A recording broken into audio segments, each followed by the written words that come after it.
Have you ever played a video game or watched a movie that felt like it was telling you too much? Like it was giving away all the secrets of its genre or its creators or the incentives behind it for totally for free? I've been playing this Game Boy game called Mole Mania that I've been hearing Nintendo nerds recommend for years. I actually own it physically.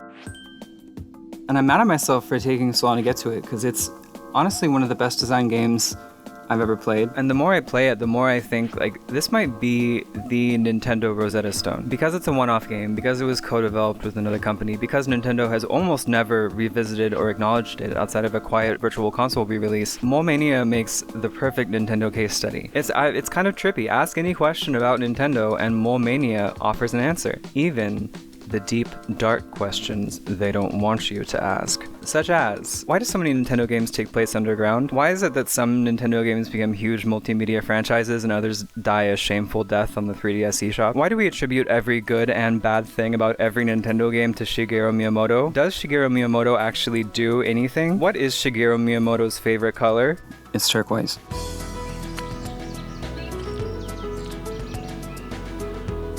Mole Mania essentially is a block-pushing puzzle game. People who think they're better than you might call it a sokoban. I won't get super into it, but the game is broken up into 8 stages, each one a maze of itty-bitty single-screen puzzles, where your goal as absentee father Muddy Mole is to push, pull, or throw a big iron ball to the exit so you can smash it open, get to the boss, and rescue your family. So, while it's got the movement and gameplay of a typical puzzle game, moment to moment it kind of plays like a Zelda-style action RPG. I mean, obviously there are block-pushing puzzles in 2D Zelda, but it's like the midpoint between Link to the Past and Adventures of Lolo, I guess. We got any Lolo heads in the audience tonight?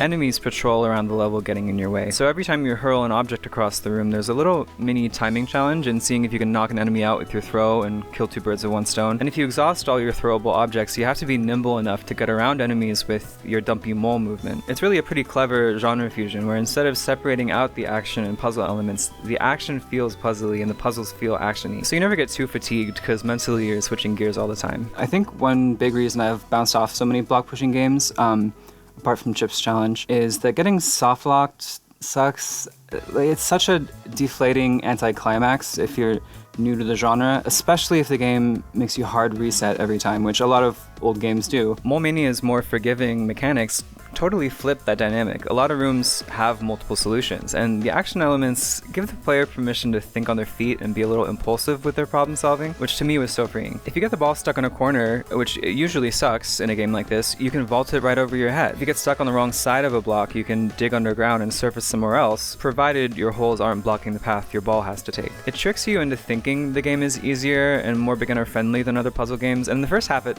kind of is, but secretly this is all in maintenance of devious extra puzzle layer that eventually gives Mole Mania its identity. And so by the time they add, normal Sokoban style block pushing, you're confident enough to plan your moves more patiently, and soft blocking doesn't seem like such a death sentence. It's all very typical Nintendo stuff. Some would say it's very typical of the way Shigeru Miyamoto designs a Nintendo game. The big talking point in almost all retrospective coverage of this game is that it's the forgotten Miyamoto IP. Shigeru Miyamoto made this clever little mole game that underperformed, and somehow it never got a sequel. Which is a little bit insane to me, because the bulk of this game wasn't even designed at Nintendo.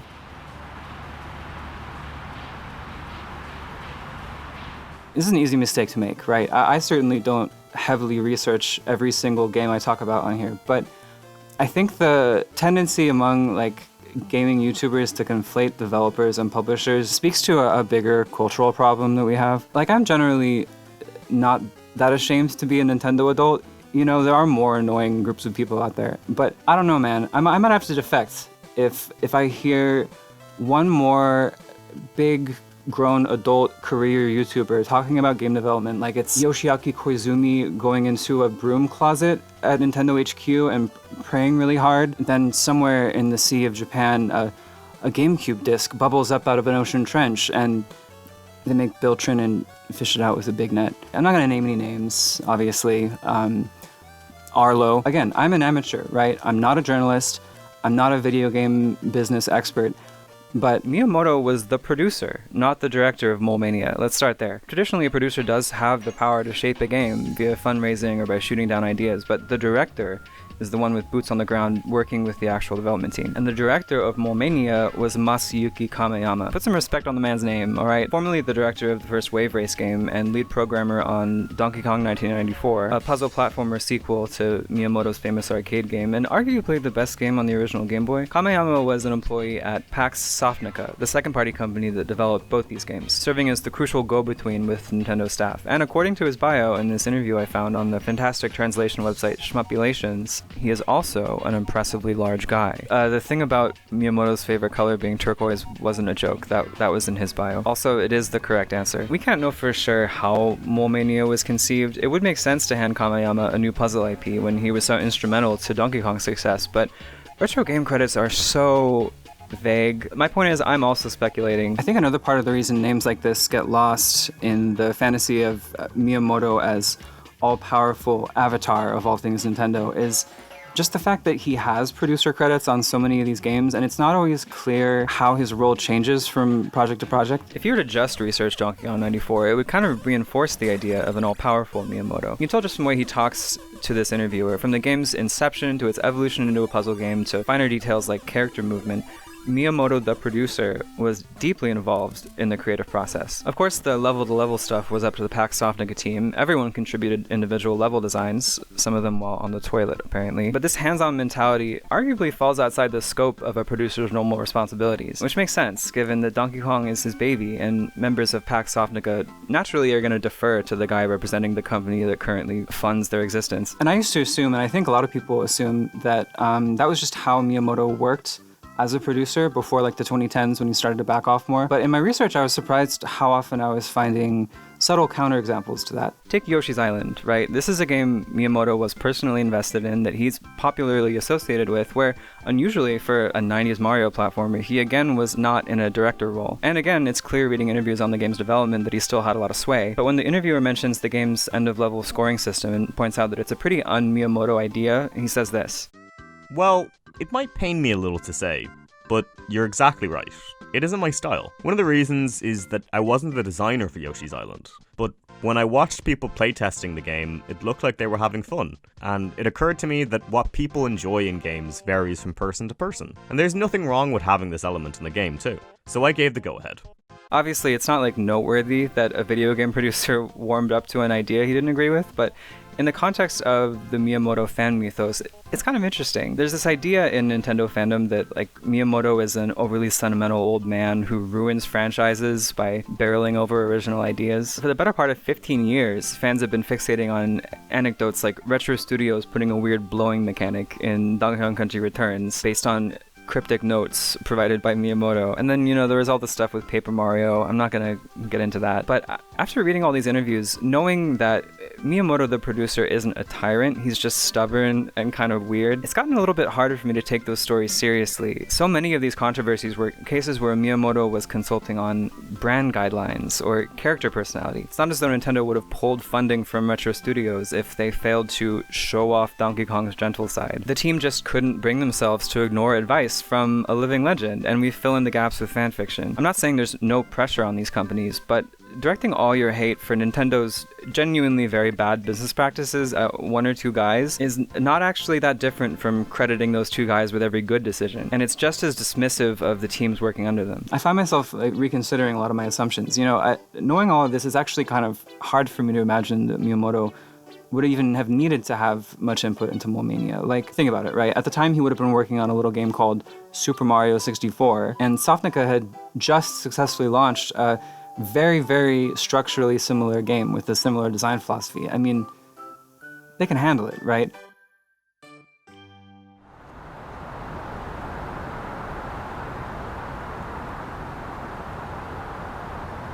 All that being said, I have to admit you absolutely can see Miyamoto's fingerprints on Mole Mania. Whether he put them there or not, I don't know. But listen to this Miyamoto quote and tell me it doesn't perfectly sum up Mole Mania's appeal. The original virtual reality is the make-believe worlds and games that children create, and those games are played with very lenient rules. As games created by humans, they're steeped in that spirit of human kindness. But now, with computers, you suddenly have games that are overseen by a judge capable of strict accuracy. It's now the magnanimity of the game developers themselves which will determine whether the games we all play are generous and lenient, or clinical and severe. Honestly, what a weird and interesting insight. And on a stupider note, consider the Miyamoto school of character design. Step 1, pick an animal. Okay.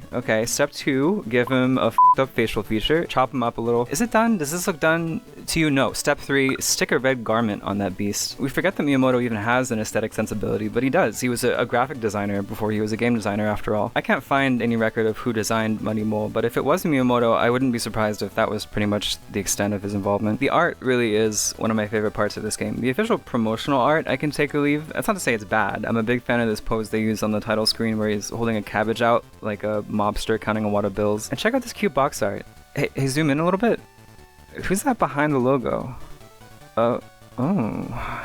It's Thondes. My brain parses this name as being Spanish, but like, how are you actually supposed to pronounce it? Suns? Sundays? Sundays? Sundes? You can tell this game wasn't very heavily localized. The evil farmer who kidnapped your family is called Jinbei, which is just straight up a Japanese word. I'm really curious how a different localization team would have westernized his name. My money's on Jim Bob. Don't you love how the Japanese text has little mole claws? That's a big fat L for the American graphic designer. Why would you change that? I did find this one early 3D render in Nintendo Power where he's naked and looking sick as hell. I could use more of these. Their character designs are pretty much fine, but you can tell they're purpose-built for gameplay because it's the sprite work that really makes them sing. Seriously, how are these two the same guy? In-game Muddy Mole is Joe Cool, while box art Muddy Mole is kind of giving older guy at the Moomin Valley dive bar who won't stop talking about his kids and keeps touching your arm for a little too long. I like them both, okay, to be clear, but swap these and the game sells better, 100%. All these sprites have the perfect squatness, the perfect height to chub ratio to be readable and nice to look at on a Game Boy screen. I'm just not a fan of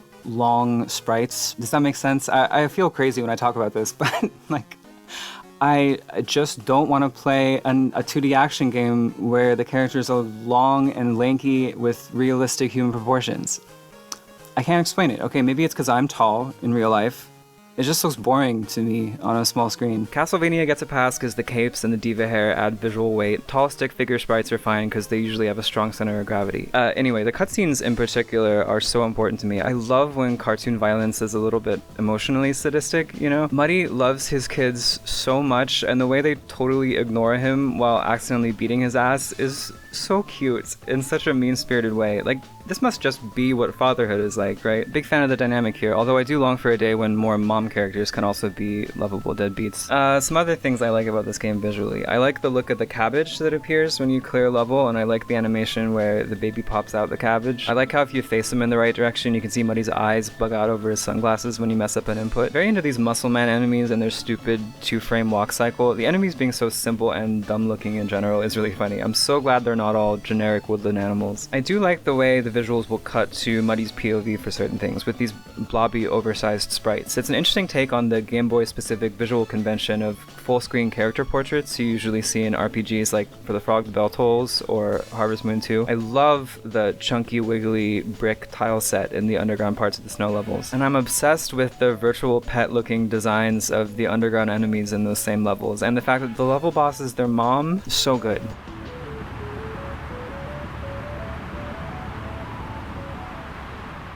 When I put my conspiracy theory pattern recognition hat on, I realized like a lot of Miyamoto's pet projects have this weird subterranean element in them. Obviously lots of video games have you go underground, but especially in early first-party Nintendo games, underground as a concept serves this very specific purpose as like a second map layer that contextualizes all the random floating bonus rooms games like to send you to. Every standard level in the original Super Mario Bros. Has a secret basement, and it rules. Then Super Doki Doki Mario Panic Brothers USA 2 and Yoshi's Island take things further by letting you dig through dirt as a gameplay action, and Pikmin 2 is themed entirely around excavating treasure and diving into sprawling cave systems. And then he's always talking about caves in Zelda interviews to the point where it's like one of the most widely spread pieces of Nintendo trivia ever. Man has a fixation, and Mole Mania has to be the peak of underground Nintendo. The whole gimmick of this game is that you can travel underground to a second stage layer that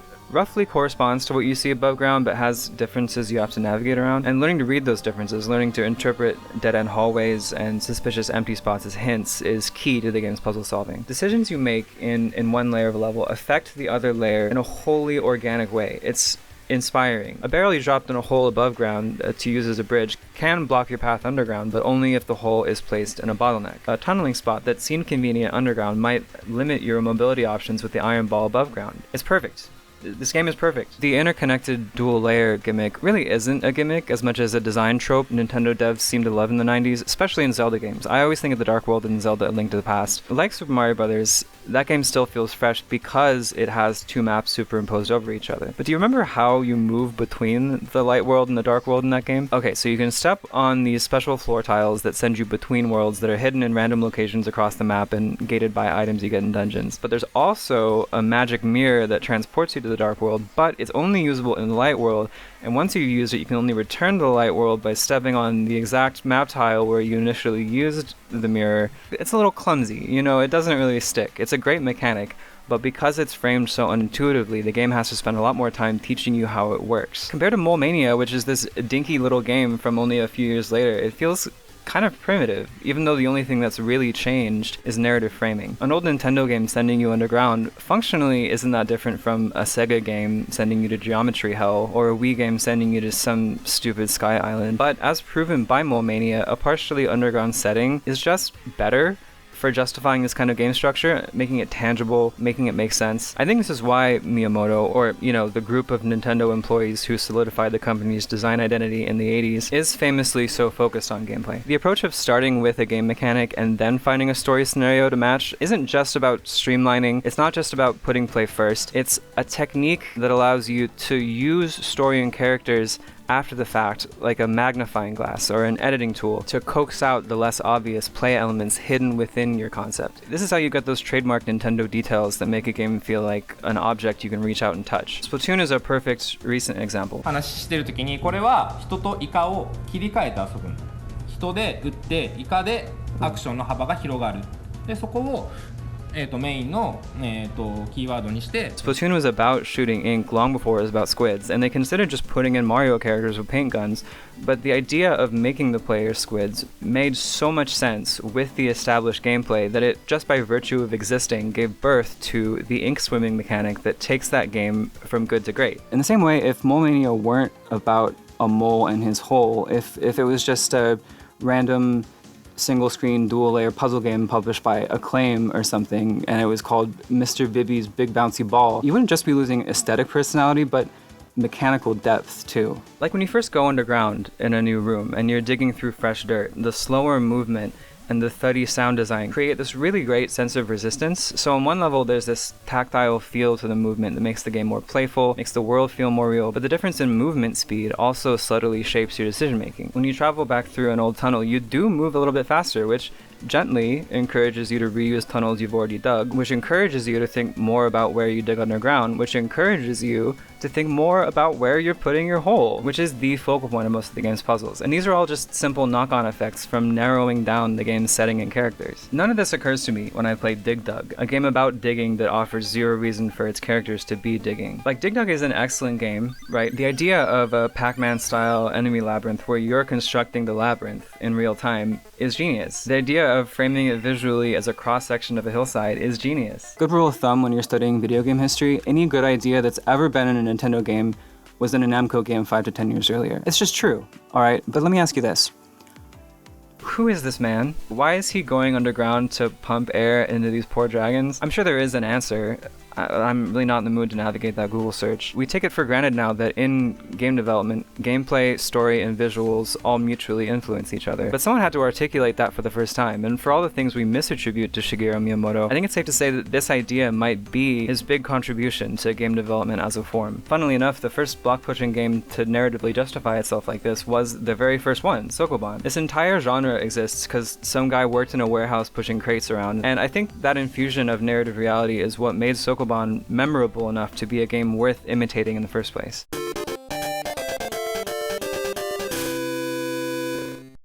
This is the other reason Nintendo games go out of their way to feel tangible. When video game worlds are grounded in the simple sensory reality of plucking a vegetable out of the ground or shoveling dirt into a hole, its characters end up feeling richer than they actually are and easier to connect to emotionally. When I buy a Pom Pom Purin keychain, I'm buying it because the character is cute. But when I buy a Pikmin plush, or when my mom buys me a Pikmin plush at the Nintendo store because she went to New York, yes, I like the character design, but I also have a personal memory of an experience I had with this character where I saved him from the brink of violent death, which of course is the real secret to Nintendo's success. Marketing, not just characters, but experiences, ideas, vibes, their business structure, and their employees. The weird vagueness of the Miyamoto mythology is largely Nintendo's own doing, because it benefits them to have a special golden boy mascot in real life who they can trot out when they're asking for money. And when you look at similar figures working in other media companies, if you trace back the boy genius narrative far back enough, you usually end up in the PR department. Miyamoto himself is well aware of this. If this was a video essay from 2018, this is the part where I would blame capitalism and refuse to elaborate. Alright, buddy, if Nintendo is so great at marketing and puts all this effort into crafting perfect mascot characters, why isn't there a Mole Mania franchise? Muddy's built for it, right? It just makes perfect sense. Nintendo never throws away an old idea, even if it's stinky and shitty and nasty. And so why right now am I not writing an iceberg creepypasta about a weird isometric Game Boy Advance Mole Mania with off-putting pre-rendered sprites? Man, he's not even in Smash Brothers. I mean, he's like a sticker or something. But my boy at least should be an assist trophy. Prince Richard is mogging him. Jesus Christ. Well, we're gonna need to put our conspiracy hats back on. There is a downside to Nintendo's design philosophy, and it's a big reason I've kind of fallen off with Nintendo over the last few years. Here's theory number one. In the field of industrial design, and I think this extends to game design, there's this concept that good design work is invisible. Mole Mania is such a well-designed concept and is so highly designed that it ends up feeling kind of not bland, let's say nondescript. It just feels so obvious that a game like this with these mechanics should exist, like it's pre-programmed into the fabric of reality, that you never stop and notice how smart it actually is in its execution. It's like a folding IKEA table or something. I love Mole Mania. It's a wonderful, perfect little game, but I was careful to say it's one of the best designed games I've ever played instead of calling it one of my favorite games. Because the older I get, the more I like a game to have a little bit of a funk to it. Like some texture, a little mold around the rind. Is that so much to ask? Man, I want a game that stinks. No, I'm exaggerating. Nintendo's more IKEA table-y games do sometimes sell well, but they kind of lack that X factor, Contrast Mole Mania with the more confusing, off-kilter energy of a Mario or a Donkey Kong. There's a reason so many gamer humor webcomics were able to sustain themselves for so long just on jokes about how it's weird that Mario jumps on turtles. Which, not that anyone's keeping score, right? But it's just Alice in Wonderland. Am I wrong? Are we ready for that conversation? Like a lot of Nintendo games, Mole Mania is at its strongest when it's brave enough to push its own limits. The tension between the action elements and the clumsy movement really is interesting, especially when boss fights and bonus stages tip it over the edge and force you to just be a puzzle game character trapped in an action game. On paper, the bonus stages just have you throwing cabbages into holes while Jimby chases you, but they're actually hard. It seems like most reviewers don't like them, and I didn't like them at first. Jinbei feels super overpowered, but once you start learning how to outsmart him, you feel so plucky. It's like you get to be Peter Rabbit or Bugs Bunny, except day drunk on Bud Light. There's all kinds of things you can do if you don't let yourself get tripped up by the game decontextualizing its own mechanics. You can buy yourself time by preemptively stunlocking Jinbei with cabbage throws. You can place holes deliberately to draw him away from you, and the game tells you this outright eventually, but you can mash the A button while moving to dig multiple holes in succession without any hang time, and the revelation that there is tech in Mole Mania was mind-blowing to me. I wish they leaned into that more. And God, I wish they would just flesh out their best ideas more in general. There are level gimmicks in Mole Mania that promise to completely shake up the formula. The underground enemies I mentioned subtly shift how the game is played in every single way. They strengthen the connection between the above ground and underground layers. They give your decisions more impact by following the paths you dig and popping out of the holes you tunnel. And it all feels like such a natural mechanical progression from the game's first half. But then they're only really in like 2.5 of the game's stages. I like to call this Super Mario Odyssey disease.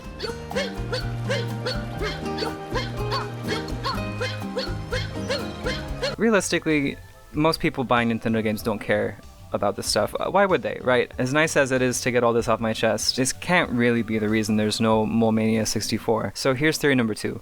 It looks like a mole, not a gopher. It looks like yes, I don't think he's a gopher. Gophers are much bigger. That's a mouse. License to kill gophers. Yeah, I think it's a mole. He's a little whack-a-mole. You can tell the difference from that? Way before the word franchise was even in the gamer vocabulary, back when it was a word reserved for regional fast food companies, genre was one of the most effective ways to market a video game. I'm generalizing here, but there's a pretty good chance that if your game wasn't action-oriented, its genre was a big part of what made it discoverable. Part of the reason Tetris reached so many people was because it wasn't competing with action games, it was competing with like Sudoku. From this perspective, it kind of makes sense for games like Mole Mania to be a little bit bland on purpose, to make them more design-forward, yes, but also more approachable. Who needs brand recognition when your niche is so small that a game called Steven's Sausage Roll can succeed financially? The wrapping paper doesn't matter as much here. And if you follow that line of thought far enough, you'll see that Mole Mania was nowhere near Nintendo's final attempt at marketing a mascot-driven puzzle action series. It just so happens that a generically appealing cartoon character looked like this in the 90s, and this in the 2010s. Intelligent Systems' celebrated 3DS eShop game Pushmo was the other Nintendo-published block-pushing puzzle game co-developed with the trusted second-party company about manipulating the stage layout to reveal an exit. It's just that in Pushmo, the blocks have been spaghettified, stretched out into these freeform shapes that make up the actual terrain of the level, creating a platforming element instead of an action-adventure element. Pushmo is a really, really cute game, but it's even less distinctive than Mole Mania, and somehow it still managed to spawn a bunch of sequels. So at this point, I have to assume that's by design, because I played this game when it came out like 10 years ago. I enjoyed it quite a lot, and I only realized while writing this that it's sumo themed. That's why he's wearing that little underwear, and that's where the Mo in Pushmo comes from. What the hell? Theory number 3 is just that Mole Mania came out pretty close to the release of Pokemon and the Nintendo 64 and the PlayStation, and there just wasn't as much of an appetite for funny animal puzzle games anymore. And yes, Miyamoto was involved with this game, but as Mole Mania was not developed in-house, it's likely no one at Nintendo proper felt any special claim to it. It sucks that this one is probably the most true. Like in film circles, people get sad when a promising new director gets sucked up into the Marvel machine, right? Ryan Coogler could have made Sinners 8 years earlier if he hadn't been busy making Black Panther movies for the Central Intelligence Agency. Meanwhile, Nintendo has been buying or bankrolling small game developers, sucking them dry, and leaving them to rot for 30 years, and we rarely pretend to care for longer than a week or two. And what about the companies Nintendo hasn't willingly led into bankruptcy? I mean, you all ever heard of Jupiter Corp? They went from doing contract work for Nintendo on the Game Boy to making important products for the Pokemon Company, including Nintendo's Pikachu-themed Tamagotchi competitor. And after developing a Kingdom Hearts spin-off, they collaborated with Square Enix on one of the greatest cult classic RPGs of all time. So you'd think Nintendo, as their main benefactor, would give them a bunch of extra resources for a new original project. But no, actually, we need you to exclusively make Picross games for 15 years. Not every second-party company is as fortunate as Intelligent Systems or Retro Studios. But speaking of Retro Studios, actually, isn't it kind of weird that they've never made an original game? It's not like they don't want to. I mean, they've been threatening to for as long as I can remember, but they haven't had the chance because Nintendo can't figure out how to make a Metroid game to save their lives. Don't you want there to be more games like The World Ends With You? I mean, it's not crazy to suggest that Nintendo having the capital to support teams that could make original work like this, but deciding not to in lieu of just walling them off in their little prison garden where they have to churn out IP crap over and over again is like bad. I'm sorry Picross is catching strays today. I love Picross, and that's how you know I'm serious. So yes, Mole Mania technically did fail as a Nintendo franchise, What if franchising isn't the ultimate win people make it out to be? Taking into account the fact that there is an unbroken line of design continuity connecting Donkey Kong 94 to Mole Mania to a long and beloved line of modern funny little Nintendo puzzle games like Pushmo, Crashmo, Goopmo, Gitmo, Mario vs. Donkey Kong March of the Minis, Schlumpmo World. Mole Mania's failure was only a failure if the front-facing brand means more to you than what's going on under the hood, if you value marketing continuity over creative continuity, which I guess fan culture kind of does, and that's fine, it's your choice, but do you really want to hand that much power over your feelings and desires to a bunch of business majors? I think hard about a McDouble at least 3 times a week. And if they change the McDouble, I'd probably be kind of mad, even though there are other burgers in the world that are exactly the same. And that's low-key, that's mind control. Listen, bro, they want us arguing over stuff like this. They want us divided so we don't see what's really going on. Theory number 4, 2 releases in the same year, Donkey Kong 94 and Donkey Kong Country, both reinterpret the original Donkey Kong arcade game in 2 different genres. Both then receive follow-up games, refining their respective formulae into these perfect mirrored twin ingots of game design within a calendar year of each other. Consider the ramifications of this. Could it be the case that Donkey Kong Country 2 and Mole Mania are evolutionary cousins? If this is true, then what Muddy Mole truly represents is an alternate path Donkey Kong could have taken had his image not been allowed to fall into the filthy, blood-stained hands of the British, and that's why the feds had to take him down. They had to establish a power vacuum appropriate for their plant, a freakish new version of Donkey Kong,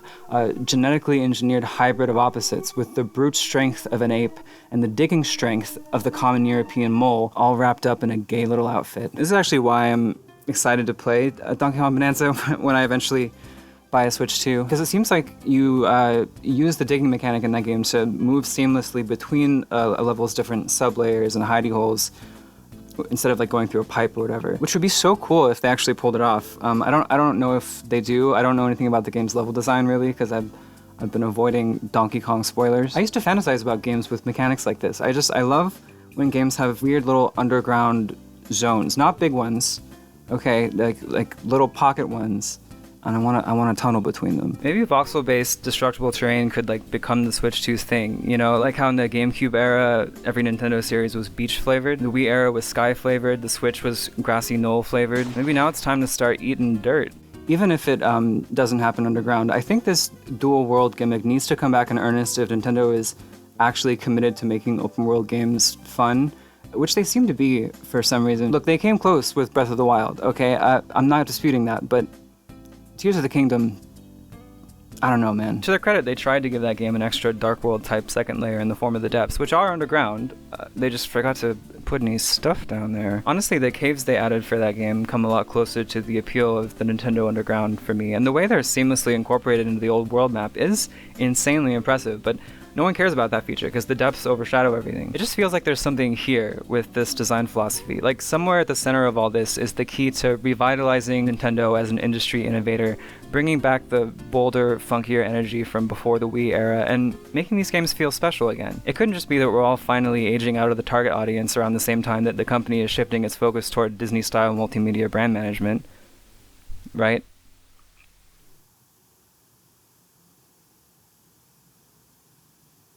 No, I'm just kidding, you guys. Baby games till I die.